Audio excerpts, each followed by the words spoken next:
Nothing wrong with this car, but leather is already worn out, a little bit shrinked, and that's because they put the wrong chemicals. Guys, when you put leather conditioner or things like that, be sure you use quality products. Don't use the cheap stuff, because shrinking is gonna happen, and it shrinks to the level that it kind of torn the leather apart.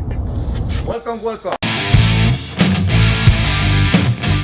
And we have the car of the day. Let's take a look. And it is completed, guys.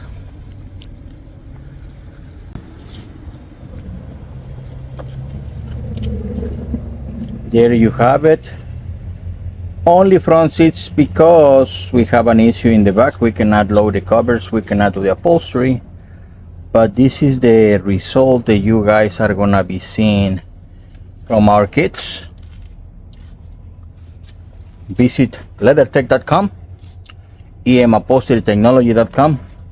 We have this in different colors, combinations, exotic, suede, piping, double stitch, you name it, contra stitch, for virtually any vehicle.